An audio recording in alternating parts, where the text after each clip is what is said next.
राजस्थान विधानसभा चुनाव 2023 की फिर से बात कर रहे हैं क्योंकि विधानसभा चुनावों के नामांकन का आज तीसरा दिन है। सुबह 11 बजे से दोपहर 3 बजे तक नामांकन की प्रक्रिया। 6 नवंबर तक नामांकन दाखिल कर सकेंगे प्रत्याशी, क्योंकि 5 नवंबर को रविवार है और उस वजह से नामांकन दाखिल नहीं किए जा सकेंगे।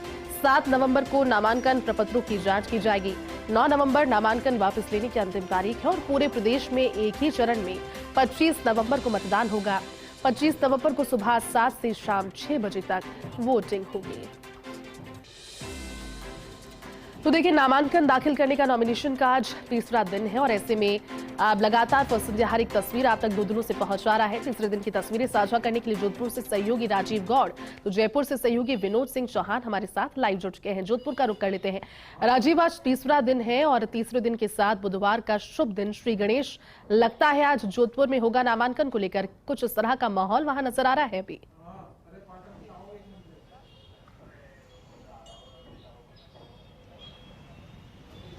देखिए, हम पिछले 3 दिनों से लगातार यही चर्चा कर रहे हैं कि आज चुनावी रंगत आएगी, आज चुनावी रंग चढ़ेंगे, आज ढोल धमाका देखने को मिलेगा। लेकिन 3 दिनों में ऐसी तस्वीर सामने फिलहाल नहीं आई है। आज की बात करें, गणपति गणेश की जो प्रथम पूज्य माना जाता है, उम्मीद करते हैं कि आज कुछ कैंडिडेट्स आने चाहिए। लेकिन अभी भी उहापोह की स्थिति बीजेपी और कांग्रेस दोनों में है। पूरी तरह से टिकट अभी भी पूरी तरह से जिस तरीके से नहीं दिए गए हैं और माना जा रहा है मुख्यमंत्री अशोक गहलोत 3 नवंबर को जोधपुर में नामांकन दाखिल करेंगे, तो लगता है कि कांग्रेस के प्रत्याशी उसी दिन नामांकन दाखिल करेंगे। भारतीय जनता पार्टी के भी अभी देखिए जोधपुर में 8 टिकट अभी देने बाकी हैं, तो समझ सकते हैं कि कहीं ना कहीं राजनीति का गढ़ है। इसलिए सोच समझ करके दोनों पार्टियां जो चुनाव मैदान में प्रत्याशी उतारने में जुटी है। आज हो सकता है आम आदमी पार्टी है या कुछ निर्दलीय हैं या आरएलपी के जो उम्मीदवार हैं वो आज नामांकन दाखिल कर सकते हैं। 3 बजे तक का समय है। जिला निर्वाचन अधिकारी हिमांशु गुप्ता मॉनिटर कर रहे हैं। पुलिस कमिश्नर विद्युत गौड़ सुरक्षा के लिहाज से पल पल का फीडबैक ले रहे हैं। लेकिन देखिए, यहाँ इस वक्त हम कलेक्ट्रेट में मोहन सिंह आपको तस्वीरें दिखा रहे हैं। कलेक्ट्रेट परिसर में भी सूनापन है। फिलहाल पुलिस के जो जवान हैं, अधिकारी हैं, आरएसी का जाब्ता है, वो सब लोग वेट करें कि प्रत्याशी आ जाए, अब नामांकन दाखिल कर जाए तो कम से कम बात आगे बढ़े, काम आगे बढ़े। लेकिन देखिएगा, तीसरा दिन है, लेकिन आज उम्मीद है कि आज थोड़ा सा चुनावी रंग देखने को मिलेगा। नगाड़े हैं, नारे हैं, कैंपेनिंग है, वो देखने को मिल सकती है। लेकिन यहाँ से प्रत्याशी के साथ साथ जो है वो करीब करीब 5 लोग ही यहाँ पे अलाउ किए गए हैं और ऐसे में देखना ये होगा कि आज की जो तस्वीर है वो क्या सामने आती है। जी बिल्कुल राजीव, आप ठीक कह रहे हैं, लौटेंगे। लेकिन एक बार जयपुर का भी रुख कर लेते हैं। राजधानी जयपुर से सहयोगी विनोद हमारे साथ बने हुए हैं। विनोद, तीसरा दिन है आज। राजधानी जयपुर में भी चुनावी रंगत देखने के लिए जनता तरस रही है, लेकिन अब क्योंकि कल 2 सूचियां कांग्रेस की ओर से आ चुकी है, अब आज भारतीय जनता पार्टी की हो सकता है सम्मत सूची आ जाए, लेकिन उससे पहले तीसरे दिन नामांकन के लगता है राजधानी जयपुर में कुछ उस तरह का माहौल आज नामांकन को लेकर दिख सकता है 3 बजे तक।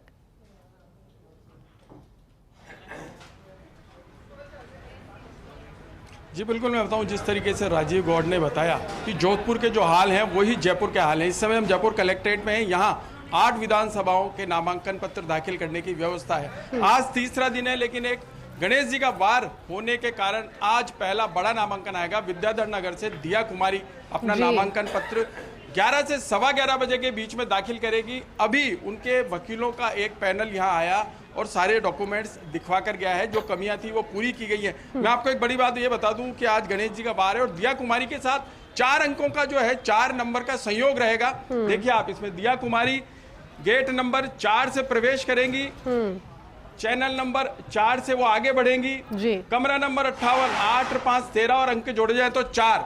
ये अजब संयोग है कि 4 का संयोग आप देख रहे हैं। गेट नंबर 4 से आएंगी, चैनल नंबर 4 से जाएंगी, कमरा नंबर 58, यानी अंक जोड़े जाएं तो 4 है। ये उनके साथ 4 अंकों का संयोग बैठ रहा है और आज 3 बजे तक एक बड़ा नामांकन उन्हीं का आने वाला है। और पुलिस के आप देख सकते हैं पूरा माकूल इंतजाम है। इसी गेट से दिया कुमारी अंदर जाएंगी।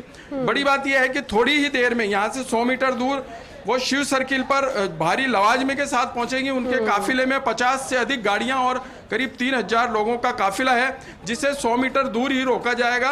और वो 4 समर्थकों के साथ, यानी खुद और 4 समर्थक यहाँ रिटर्निंग अधिकारी कमरा नंबर 58 में उपस्थित होंगी। मैं आपको दिखाऊंगी, आज तीसरे दिन है। सहयोगी सुरेंद्र से कहूंगा कि सामने दिखाइए। तीसरे दिन ये गेट बंद किया गया है। ये गेट नंबर 4 है। यहाँ से दिया कुमारी अंदर आएंगी और आज बड़ा नामांकन यही माना जा रहा है। एक बड़ा नामांकन यही है। इसके अलावा बाकी अन्य जगह निर्दलीय और छोटी पार्टियों से जो हैं प्रत्याशी, वो अपना नामांकन दाखिल कर सकते हैं। कल 2 दिन की कार्रवाई हम बताएं तो जयपुर जिले के 19 विधानसभा क्षेत्रों में मात्र 6 नामांकन आए थे, जिनमें सांगानेर से कांग्रेस के पुष्पेंद्र भारद्वाज के अलावा निर्दलियों ने अपना नामांकन पत्र दाखिल किया था। और आज का इंतजार भी यही कहता है कि एक बड़ा नाम 3 बजे तक ये सामने आया है और कौन आता है। लेकिन बड़ी बात यह भी है कि जिस तरीके से बड़ी पार्टियों ने, कांग्रेस और बीजेपी ने अपने पत्ते नहीं खोले हैं जयपुर की सीटों को लेकर के, तो अभी इंतजार बना हुआ है। माना यह भी जा रहा है कि 4 तारीख को यहाँ भारी भीड़ रहेगी नामांकन पत्र भरने की। सभी पार्टियों के टिकट फाइनल होने के बाद 4 तारीख का जो दिन है वो पूरा दिन यहाँ कर्मचारी व्यस्त रहेंगे। पुलिस का पूरा माकूल इंतजाम है। जिला निर्वाचन विभाग से जुड़े सभी अधिकारी और कर्मचारी, यहाँ तक कि रिटर्निंग ऑफिसर भी अब इंतजार कर रहे हैं कि एक अदद बड़ा प्रत्याशी यहाँ आए, माहौल देखने को मिले। और यहाँ से 100 मीटर दूर पर ही अभी थोड़ी देर बाद ढोल नगाड़ों की आवाज भी गूंजेगी, बड़ा काफिला भी दिखाई देगा। हम आपको सीधी तस्वीरें उस समय दिखाएंगे, लेकिन अभी यहाँ माहौल शांत है और इंतजार किया जा रहा है प्रत्याशियों का। बिल्कुल विनोद, तो कुल मिलाकर के जो एक चुनावी रंगत की शुरुआत है वो आज कम से कम जयपुर वासियों को नजर आएगी। दिया कुमारी के नामांकन के साथ जोधपुर का एक बार फिर से रुख करते हैं। राजीव, ये बताइए, क्योंकि जोधपुर की कई ऐसी सीट्स अभी हॉट सीट्स जिन्हें कहा जाता है, जयपुर जोधपुर ये 2 बड़ी सियासी गढ़ है राजनीति की, लेकिन जोधपुर में कई सीट्स अभी घोषित होना बाकी है और चेहरे जब सभी के सामने आएंगे उसके बाद भी चुनावी कैंपेन शुरू होगा। लेकिन नामांकन को लेकर के जितनी एक्साइटमेंट दिखाई देती थी राजीव बीते 2 दिनों में, वो नदारद कहीं ना कहीं रही। तो कहीं आपको लगता है कि जब सीएम अशोक गहलोत अपना नामांकन दाखिल कर लेंगे सरदारपुरा से, उसके बाद में एक साथ अगले जो 3 दिन है वो बिल्कुल रैपिड रहेंगे, वहां पर पूरा जो चुनावी रंग है वो दिखेगा?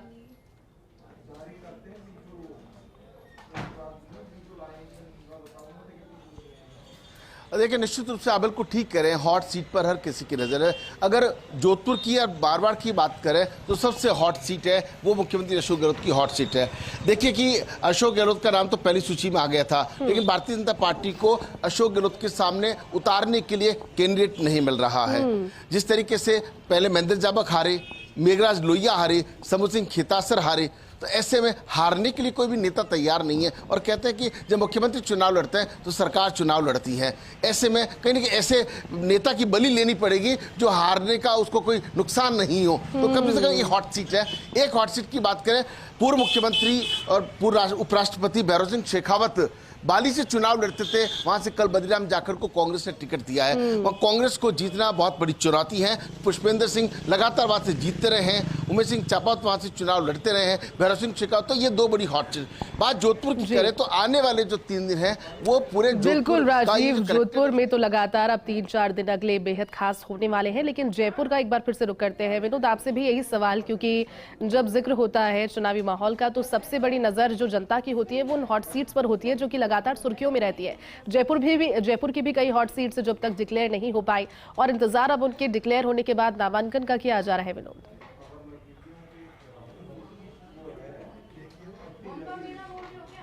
जी बिल्कुल, मैं आपको बताऊं, देखिए कि राजधानी जयपुर पूरे राजस्थान का केंद्र है और यहाँ की जो जयपुर के 8 सीट हैं वो सबसे हॉट सीट है। आप समझ सकते हैं कि पूरी जयपुर की जनता को अब एक अदद टिकट का इंतजार है कि बीजेपी जहाँ पर टिकट फाइनल नहीं करे वहाँ किस तरह के नाम आएंगे, किन लोगों के नाम आ सकते हैं, कितना बड़ा फेरबदल हो सकता है। इसी तरीके से कांग्रेस को लेकर के भी लोगों का इंतजार बढ़ता जा रहा है। अब जयपुर वासियों का इसी बात को लेकर उत्सुकता है कि किसका टिकट कटेगा हवा महल से। जिस तरीके से जलदाय मंत्री महेश जोशी का नाम बड़ी सुर्खियों में है और लगातार ये बात सामने आ रही है कि टिकट मिलेगा या नहीं मिलेगा, या जिन लोगों के टिकट काटे गए हैं या बीजेपी ने जिनके टिकट बदले हैं उनके सामने कांग्रेस किसको उतारेगी। तो ये पटाक्षेप हो जाएगा आज या कल में। उसके बाद माहौल बन पाएगा, नामांकन प्रक्रिया जोर पकड़ पाएगी और इंतजार भी खत्म होगा जयपुर वासियों का। कि मैं कल भी आपको कह चुका था कि जिस तरीके से हाथी, ऊंट, घोड़े जो लवाजमा नामांकन के दौरान दिखता था वो इस बार भी दिखेगा, लेकिन 100 मीटर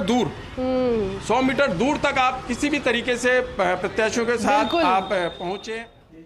बिल्कुल विनोद, आप ठीक कह रहे हैं और वो तस्वीर देखने के लिए अब सभी उत्साहित और एक्साइटमेंट हर दिन के साथ बढ़ रहा है। शुक्रिया आप दोनों का पूरी जानकारी के लिए हमारे साथ जुड़ने के लिए।